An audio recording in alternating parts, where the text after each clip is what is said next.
नमस्कार, आप देख रहे हैं चार का वार। साथ में आपके शिखा ठाकुर, मेरे साथ हैं पूजा, पलक और विवेक। प्रधानमंत्री नरेंद्र मोदी गुजरात की 3 दिवसीय दौरे पर हैं, जहां सर्किट हाउस में रात्रि विश्राम के बाद आज उन्होंने रिलायंस फाउंडेशन के पशु बचाओ और पुनर्वास केंद्र वनतारा का दौरा किया है। अपने दौरे के दौरान प्रधानमंत्री गिर जिले में सासन गिर नेशनल पार्क में भी जाएंगे और जंगल सफारी का आनंद लेंगे। सोमवार को वो सोमनाथ महादेव मंदिर में पूजा अर्चना करेंगे। प्रधानमंत्री मोदी अपने 3 दिन के दौरे के दौरान जामनगर, द्वारका और गिर में कई कार्यक्रमों में हिस्सा लेंगे।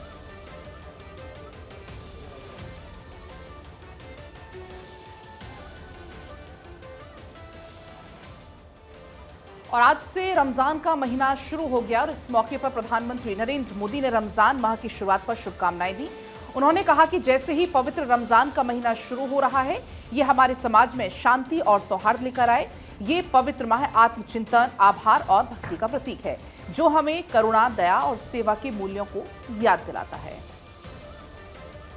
और वहीं गुजरात दौरे पर पहुंचे गृहमंत्री अमित शाह। इस दौरान में उन्होंने मेहसाणा के शेठ जीसी हाई स्कूल में विद्या सांस्कृतिक भवन का उद्घाटन किया और स्कूल का निरीक्षण भी किया। इसके साथ ही क्लासरूम में जाकर खुद छात्रों से मुलाकात करते नजर आते हैं। अमित शाह के गुजरात के दौरे के दौरान में कई कार्यक्रम निर्धारित हैं, जिसमें वो शिरकत करने वाले हैं। ड्रग्स के खिलाफ गृहमंत्री अमित शाह ने पोस्ट कर लिखा है, मोदी सरकार ड्रग तस्करों को दंडित कर रही है। देश में 29 ड्रग तस्करों को अदालत ने दोषी ठहराया है। हम ड्रग्स मुक्त भारत का निर्माण करना चाहते हैं। केंद्रीय गृहमंत्री के ट्वीट के बाद एक प्रेस विज्ञप्ति में गृह मंत्रालय ने कहा कि शाह के मार्गदर्शन में एनसीबी 2047 तक नशा मुक्त भारत के प्रधानमंत्री के सपने को साकार करने के लिए अथक प्रयास कर रहा है। उपराष्ट्रपति जगदीप धनखड़ केरल के दौरे पर हैं और इस दौरान उन्होंने चौथे पी परमेश्वरम स्मृति व्याख्यान में संबोधन में भारतीय अर्थव्यवस्था को लेकर बड़ा बयान दिया। उन्होंने कहा कि देश ने पिछले 1 दशक में तेज आर्थिक वृद्धि दर्ज की है। इस दौरान ये सबसे तेजी से आगे बढ़ने वाली वैश्विक अर्थव्यवस्था बन गया है। अब हमारा भारत सकारात्मकता और संभावनाओं से भरा हुआ है। ये आशा और आकांक्षाओं से भरा हुआ है और हर तरफ, हर जगह हम आशा और संभावनाओं का पारिस्थितिक तंत्र देख सकते हैं। उन्होंने ये भी कहा कि देश 5वीं सबसे बड़ी वैश्विक अर्थव्यवस्था है और बहुत जल्द 4000 अरब अमेरिकी डॉलर्स की अर्थव्यवस्था बनने की राह पर अग्रसर है।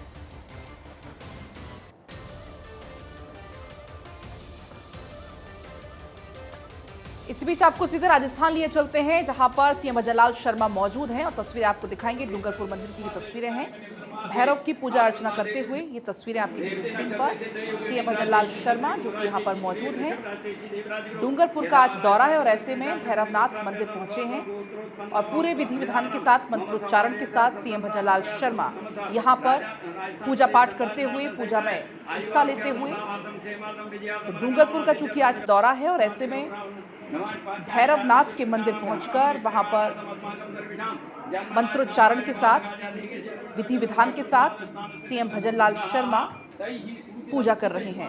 तो ये तस्वीरें आपको हम लगातार दिखा रहे हैं। दरअसल आपको बता दें कि आज डूंगरपुर जिले का दौरा कर रहे हैं और इस दौरान आसूपुर विधानसभा क्षेत्र के खेरमाल गांव में आयोजित होने वाले भैरव जी मंदिर का जीर्णोद्धार दरअसल महोत्सव आज हो रहा है और इसी मौके पर यहाँ पर मौजूद हैं मुख्यमंत्री के साथ साथ बीजेपी प्रदेश अध्यक्ष मदन राठौड़ भी मौजूद हैं। तो तस्वीरें लगातार आपको हम दिखा रहे हैं, जहां पर सीएम भजनलाल शर्मा पूजा पाठ करते हुए। और देखिए, आगामी त्योहारों को लेकर यूपी में सुरक्षा व्यवस्था चाक चौबंद करने को लेकर सीएम योगी ने वर्चुअल बैठक की और इस बैठक में सभी जिलों के एसएसपी, एडीजी मौजूद रहे।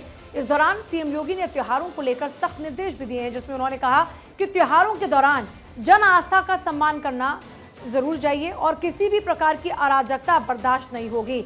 जो भी माहौल को खराब करने की कोशिश करेगा, उसके खिलाफ में कड़ी कार्रवाई की जाएगी। बीएसपी सुप्रीमो मायावती ने आज लखनऊ में पार्टी की अहम बैठक की। इस बैठक में एक बड़ा फैसला लेते हुए बीएसपी सुप्रीमो ने आकाश आनंद को सभी पदों से हटा दिया। आकाश आनंद को बीएसपी के नेशनल कोऑर्डिनेटर के पद से हटा दिया गया है। इसी के साथ अब यह भी तय हो गया है कि आकाश आनंद अब मायावती के उत्तराधिकारी नहीं हैं। मायावती ने आकाश आनंद की जगह उनके पिता और पार्टी महासचिव आनंद कुमार और राज्यसभा सांसद रामजी गौतम को नेशनल कोऑर्डिनेटर बनाया है। अब बीएसपी ने 2 नेशनल कोऑर्डिनेटर बनाए हैं। मायावती ने कहा है कि जब तक वो जिंदा हैं, कोई भी बसपा का उत्तराधिकारी नहीं बनेगा। हरियाणा में 9 नगर निगम और 40 अन्य निकाय के लिए वोटिंग जारी है। राज्य के विभिन्न शहरों में मतदान के लिए जबरदस्त उत्साह देखने को मिल रहा है, खासतौर पर हिसार और फरीदाबाद में, जहां मतदाता पोलिंग बूथों पर वोटर अपनी बारी का इंतजार करते दिख रहे हैं। मतदान शाम 6 बजे तक चलेगा और 12 मार्च को नतीजे सामने आएंगे। 55 लाख से अधिक मतदाता अपने मताधिकार का प्रयोग कर रहे हैं। बीजेपी और कांग्रेस के बीच सीधा मुकाबला देखने को मिल रहा है। वहीं दिल्ली में 8 मार्च को महिला समृद्धि योजना लागू हो सकती है। बीजेपी ने संकल्प पत्र में महिलाओं को 2500 रुपए प्रति महीने देने का वादा किया था। अंतर्राष्ट्रीय महिला दिवस के मौके पर भव्य कार्यक्रम हो सकता है। पार्टी के राष्ट्रीय अध्यक्ष जेपी नड्डा भी इस कार्यक्रम में शामिल हो सकते हैं। कार्यक्रम में महिलाओं के सशक्तिकरण और उनकी भूमिका पर विशेष चर्चा की जाएगी। ये कार्यक्रम दिल्ली की महिलाओं के लिए एक महत्वपूर्ण कदम होगा, जो उनके आर्थिक और सामाजिक विकास में सहायक सिद्ध होगा। और वहीं हिमाचल मंत्रिमंडल की बैठक सोमवार को होने जा रही है और इस बैठक से पहले मुख्यमंत्री सुखविंदर सिंह सुक्खू दिल्ली के दौरे पर हैं। सीएम सुक्खू पिछले 2 दिनों से शिमला में ही थे, माफ कीजिएगा, लेकिन अब उनका अचानक से दिल्ली आने का कार्यक्रम तय हुआ। बताया जा रहा है कि सीएम सुक्खू संगठन को लेकर पार्टी शीर्ष नेताओं के साथ में मुलाकात करने जा रहे हैं।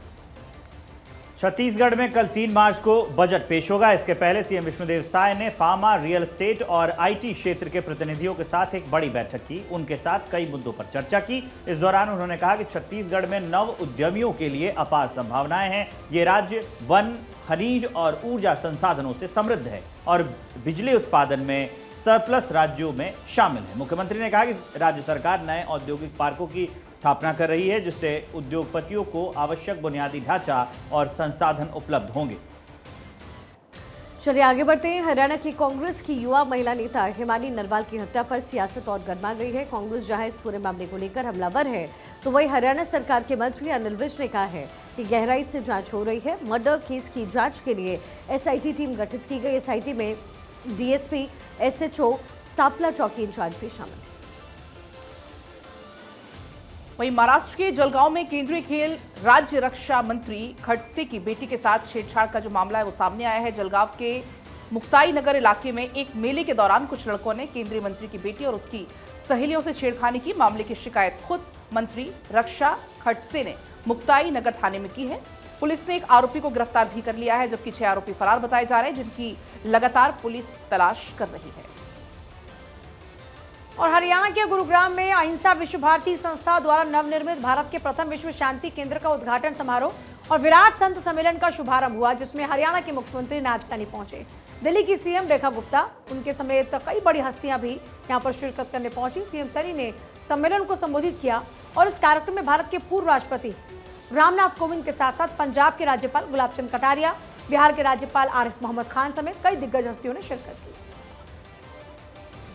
दिल्ली में यमुना नदी को फिर से साफ करने के साथ साथ सरकार एक नया विचार भी कर रही है, जिससे राजधानी दिल्ली के पर्यटन को और ज्यादा बढ़ावा मिलेगा। दिल्ली सरकार यमुना नदी में क्रूज सेवा शुरू करने की तैयारी कर रही है, जिसको लेकर दिल्ली जल बोर्ड ने एनओसी भी दे दी है। दिल्ली वजीराबाद बैराज से जगतपुर गांव तक क्रूज चलेगा। उत्तर प्रदेश के अलीगढ़ मुस्लिम विश्वविद्यालय के कैंपस में 2 छात्र गुटों के बीच अचानक फायरिंग हो गई। फायरिंग में एक छात्र को गोली लग गई तो गंभीर रूप से घायल हो गया। छात्रों के 2 गुटों में हुई फायरिंग की घटना से अफरा तफरी का माहौल है।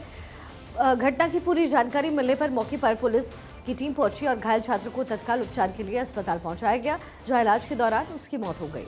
घटना के बाद आरोपी छात्र मौके से फरार हो गए। पुलिस अब इन आरोपियों की तलाश में समय जुटेगी है और सीसीटीवी फुटेजेस खंगाल रही है।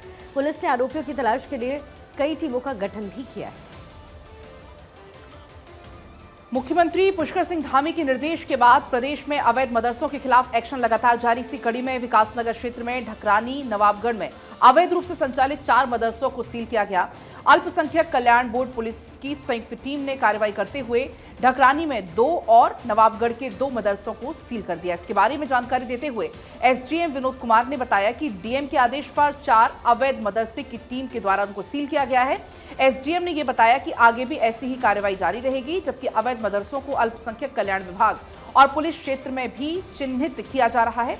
उत्तराखंड सरकार ने अवैध मदरसों को चिन्हित करने की जिम्मेदारी उत्तराखंड पुलिस और अल्पसंख्यक कल्याण विभाग को दे दी है और इसके बाद उत्तराखंड पुलिस की LIU यूनिट प्रदेश भर में मदरसों की जानकारी खंगाल रही है। आपको ये बता दें कि राजधानी देहरादून में 35 अवैध मदरसे संचालित हो रहे हैं। और उत्तराखंड के चमोली में हुए एवलांच में माड़ा गांव में 54 मजदूर फंसे थे। मजदूरों को बचाने के लिए रेस्क्यू कैंपेन लगातार जारी है। भारतीय वायुसेना के चीता हेलीकॉप्टर्स बचाव कार्य के तीसरे दिन भी अपना अभियान जारी रखे हुए नजर आए।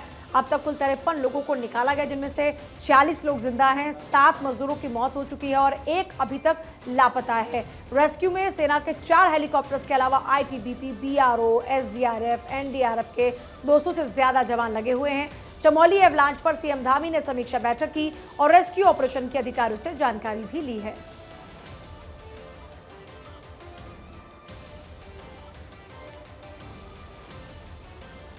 और इस वक्त एक बड़ी खबर आ रही है। सोमनाथ पहुंच गए हैं प्रधानमंत्री नरेंद्र मोदी। 3 दिन के गुजरात दौरे पर हैं पीएम मोदी। सोमनाथ पहुंचे हुए हैं, कई अहम कार्यक्रम में हिस्सा लेंगे।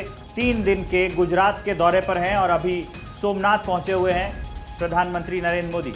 और इसी बीच एक और बड़ी खबर है। चमोली जिले में माणा के पास हिमस्खलन की घटना के बाद उच्च हिमालयी क्षेत्र में पर्यटकों और ट्रैकर की सुरक्षा को लेकर के सरकार इस समय सतर्क हो गई है। मुख्यमंत्री पुष्कर सिंह धामी के निर्देश पर औली, हर्षल समेत अधिक ऊंचाई वाले क्षेत्रों के रिजॉर्ट और टेंट कॉलोनियों में डेरा डाले सैलानियों को सुरक्षित स्थानों पर भेजा जाएगा। मौसम विभाग ने चमोली, उत्तरकाशी, रुद्रप्रयाग, टिहरी, बागेश्वर और पिथौरागढ़ जिलों में 2000 मीटर और उससे अधिक ऊंचाई वाले क्षेत्रों में कल तक बर्फबारी और एवलांच की चेतावनी दी। इसके बाद ये कदम उठाया गया है। धारचूला, तवाघाट और इसके अलावा लिपुलेख सड़क पर नजंग के पास अचानक पहाड़ी दरकने से बड़ा हादसा हो गया। लैंडस्लाइड के कारण सड़क निर्माण कार्य में लगे हुए एक मजदूर की मौके पर मौत हो गई, जबकि 6 लोग यहां पर घायल हो गए। राहत बचाव कार्य लगातार जारी है। हादसे में घायल मजदूरों को धारचूला अस्पताल में भर्ती कराया गया, जहां पर उनका इलाज चल रहा है। बारिश के चलते क्षेत्र में लैंडस्लाइड का खतरा लगातार बना हुआ है। जिला प्रशासन ने सड़क निर्माण कंपनियों को मजदूरों की सुरक्षा सुनिश्चित करने और संवेदनशील इलाकों में विशेष निगरानी रखने के भी निर्देश दिए हैं। और ये तस्वीरें आपको हम दिखा भी रहे, देखिए कैसे पहाड़ का एक बड़ा सा हिस्सा आकर दरक जाता है, रोड पर आ जाता है। वहां पर जो मजदूर थे, घायल होने से एक मजदूर की मौत की जानकारी है, जबकि 6 अन्य लोग इसमें घायल बताए जा रहे हैं। और ये तस्वीरें लगातार आपको हम दिखा रहे हैं। कई सारे ऐसे इलाके हैं जो कि लैंडस्लाइड के चलते फिलहाल उत्तराखंड में बंद है और उसी की तस्वीर आपकी टीवी स्क्रीन। और चलिए आगे बढ़ते बात होगी हिमाचल की, जहां भारी बारिश और बर्फबारी से कई जिलों में लैंडस्लाइड हुआ है। कुल्लू से मंडी जाने वाले कई रास्ते बंद हैं। मंडी से करीब 5 किलोमीटर पहले लैंडस्लाइड हुआ और इससे एक हरियाणा नंबर की जो कार थी वो फंस गई, रोड भी जाम हो गया। हमारे जो सहयोगी हैं थानेश्वर शर्मा, उनकी एक रिपोर्ट आपको दिखाते हैं इसी पर। कुल्लू से मंडी जाने वाले रोड पर मंडी से मात्र 3 से 4 किलोमीटर पहले आप देख सकते हैं लैंडस्लाइडिंग हुई है। लैंडस्लाइडिंग के अंदर हरियाणा नंबर की एक गाड़ी HR 51 CM 4413 फंस गई है। हालांकि डिजास्टर मैनेजमेंट वाले आ गए हैं, वो रोड खुलवाने का प्रयास कर रहे हैं, लेकिन देखते हैं कि रोड कितनी देर में बात खुलती है। आप देख सकते हैं कि कितनी भयंकर हुई है लैंडस्लाइडिंग। यहाँ से जो ये अवशेष बता रहे हैं, यहाँ पर कोई और गाड़ियाँ भी थी जिनके की ऊपर पत्थर गिरे हैं और वो गाड़ी पीछे ले जाकर उन्होंने उनको खड़ी कर दिया। ये कुछ लोग हैं जिनसे बात करते हैं। क्या आपकी गाड़ी थी? ब्रेजा गाड़ी है हमारी वाइट कलर की, बस हमने बैक गियर लगाया है तुरंत पीछे वो की है, नहीं तो वो जो पत्थर था ना वो सीधा हमारी छत के ऊपर था। अब हमने पीछे लिया तो वो बोनट पे गिरा वो पत्थर। ये गाड़ी की फोटो है हमारी, ये गाड़ी की फोटो आप देख सकते हैं।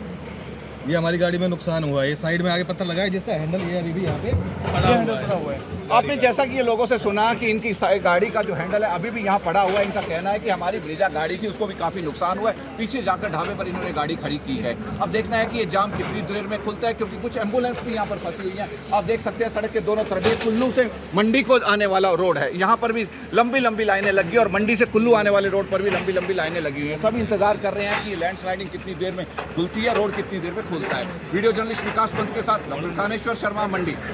और डॉक्टर थानेश्वर जुड़ भी गए हमारे साथ में इस वक्त। डॉक्टर थानेश्वर, क्या सिचुएशन इस वक्त है? गाड़ी को निकाला जा चुका है, रास्तों के क्या हालात हैं इस वक्त? 35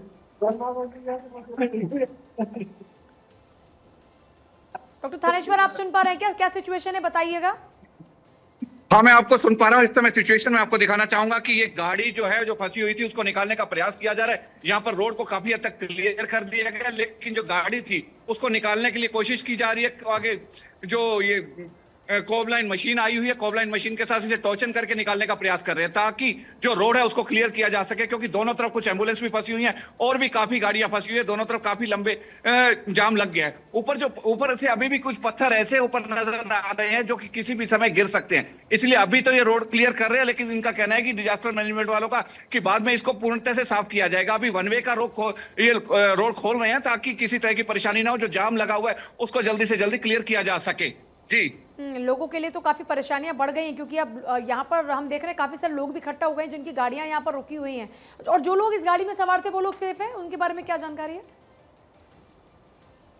देखिए, जो लोग में सवार थे उनसे कुछ पहले तो कोई दिक्कत, लेकिन कुछ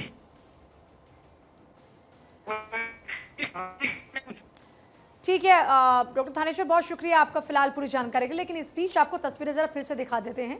तो जो लोग इस वक्त कुल्लू मनाली जाने के बारे में सोच रहे हैं, थोड़ा सा अपना प्लान डिले कर दीजिए, क्योंकि इन दिनों जो बारिश और बर्फबारी हो रही है उस कारण से काफ़ी ज़्यादा लैंडस्लाइड हो रहा है, और इस तरह की किसी भी हादसे दुर्घटना में आप ना फंस जाएं, इसलिए बेटर होगा कि फिलहाल अवॉइड किया जाए इन जगहों पर जाना, क्योंकि इस वक्त आप देख रहे हैं लैंडस्लाइड के कारण से कई जगहों पर रोड ब्लॉक हो रहे हैं, दोनों साइड पर लंबा लंबा जाम लग रहा है। कई लोगों की कल बातों को सुने तो उन्होंने कहा कि साहब सोचकर कुछ आए थे और मिला कुछ, लेकिन चलिए यहाँ पर अब आए हैं छुट्टियां मनाने के लिए, तो जितना भी इंजॉय कर पा रहे हैं उतना उसमें ही खुश रहने की कोशिश कर रहे हैं। लेकिन यहाँ पर आप देखिए एक बड़ा हादसा हो सकता था। जो गाड़ी में सवार लोग थे, जितने तेजी के साथ में ऊपर से मलबा गिरा, ये लोगों की जान भी ले सकता था। गनीमत नहीं कि लोग बच गए।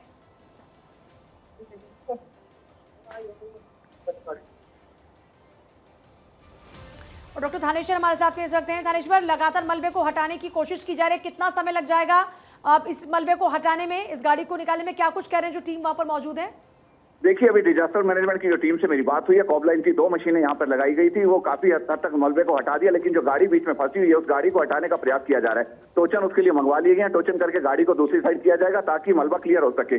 अभी आधे से ज्यादा रोड क्लियर कर दिया है, लेकिन इधर क्योंकि दोनों साइड पत्थर गिरे, उन पत्थरों को, बड़े बड़े पत्थर, उन पत्थरों को हटा दिया जाएगा। उम्मीद है कि 1 घंटे के अंदर ये पूरा रोड क्लियर हो जाएगा।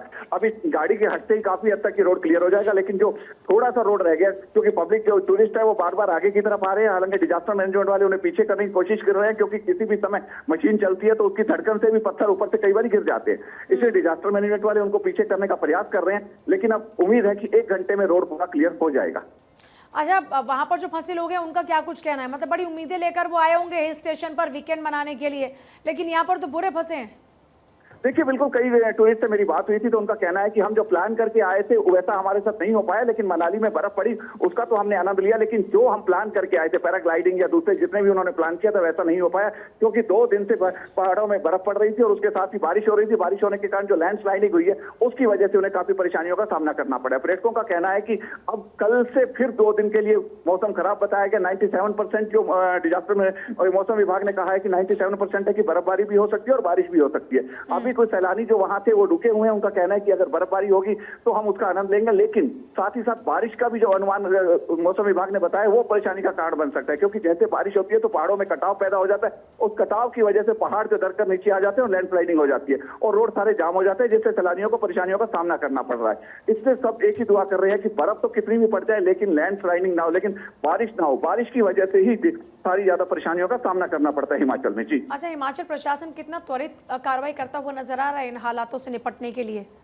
देखिए, हालातों से निपटने के लिए हिमाचल प्रशासन की तो सक्रियता इसी से अंदाजा लगाया जा सकता है कि जैसे ही ये डिजास्टर हुआ, अभी लैंडस्लाइडिंग हुई, मेरे सामने ये सारी लैंडस्लाइडिंग हुई है, उसके ठीक 10 मिनट के अंदर यहाँ कॉबलाइन 2 मशीनें आ गई जो पत्थरों को दूर कर रही हैं। अब 10 मिनट के मिनट में ही अगर डिजास्टर मैनेजमेंट वाले यहाँ आ जाते हैं तो अपने आप में बड़ी बात कही जा सकती है। कल तो मुख्यमंत्री से मेरी बात हुई थी, उन्होंने कहा था कि हम पूर्णतः एक्टिव हैं, डिजास्टर कहीं भी होता है, कहीं भी लैंडस्लाइडिंग होती है तो उसके अंदर 15 मिनट में वहां सुविधा पहुंचाने का हमने प्रयास करेंगे। आज उसी को सिलसार करते हुए 10 से 12 मिनट के अंदर यहाँ डिजास्टर मैनेजमेंट की टीम आ चुकी थी। अब ये रोड को खाली कर रहे हैं, गाड़ी को एक साइड कर लिया गया, कुछ ही देर में गाड़ी को हटाकर यहाँ से रोड को खोल दिया जाएगा। जी अच्छा, भारत 24 के दर्शकों को कोई जानकारी आप देना चाह रहे हैं जो इस वक्त मनाली आने का प्लान कर रहे हैं? कितने कितने कौन कौन से रूट्स बंद हैं, कहाँ पर परेशानी बढ़ सकती है लोगों के लिए और किन बातों का ख्याल रखा जाए आते हुए? देखिए, आते हुए जैसा कि मौसम विभाग ने भी कहा है कि अगर आप अभी 2-3 दिन मनाली का कुल्लू से चंडीगढ़ से मनाली या दिल्ली से मनाली का प्लान कर रहे हैं तो अभी रुक जाइए, क्योंकि जिस तरीके से मौसम विभाग ने कहा कि बारिश हो रही है, बारिश होने के कारण पहाड़ जो दरख्त नीचे आ रहे, लैंडस्लाइडिंग हो रही है। अगर आप फिर भी आते हैं, क्योंकि इस समय बर्फबारी हो रही है, बर्फ का आनंद लेने के लिए सैलानी जरूर आते हैं। अगर आप आते हैं तो जैसे ही आप आगे बढ़ रहे हैं, अगर छोटा सा कंकर गिरने की भी आवाज आती है तो आप अपनी गाड़ी पीछे रोक दीजिए, आगे मत जाइए, क्योंकि कंकर गिरने के बाद आपको हो सकता है कि बड़े बड़े पत्थर नीचे गिरे। ऐसे में आपकी सक्रियता ही आपको बचा सकती है। तो यही मौसम विभाग और प्रशासन हिमाचल का कह रहा है कि आप आइए जरूर, लेकिन सक्रियता से आइए, अपने आप को एक्टिव रख के आइए। गाड़ी चलाकर कई बार होता है कि म्यूजिक चला के हम अपनी मस्ती में होते हैं, हम आप आवाज नहीं सुन पाते, तो लेकिन पूरी सक्रियता के साथ आइए, ताकि आपको कहीं से भी कंकर गिरने की भी आवाज आए तो गाड़ी को रोक दीजिए और उसके बाद आगे जाइए। लेकिन बर्फबारी जो हो रही है उसमें सैलानियों को काफी ज्यादा खुशी भी मिल रही है। जी जाहिर तौर पर ठीक है, बहुत शुक्रिया आपका फिलहाल पूरी जानकारी के लिए।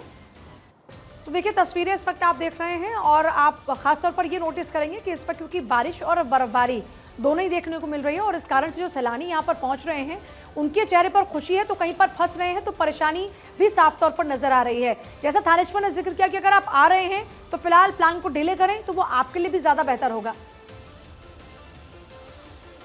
अब चलिए खबरों में आगे बढ़ते हैं। तेलंगाना के नागर कुरनूल में सुरंग के अंदर एक हफ्ते से फंसे 8 लोगों को बाहर निकालने के लिए बचाव अभियान चलाया जा रहा है। इस अभियान में वहां पर 2 टीमें जो हैं बचाव करने के लिए मौजूद हैं। इसके साथ साथ दूसरी एजेंसियां भी लगातार कोशिशें कर रही हैं। थोड़ी सफलता मिल गई है।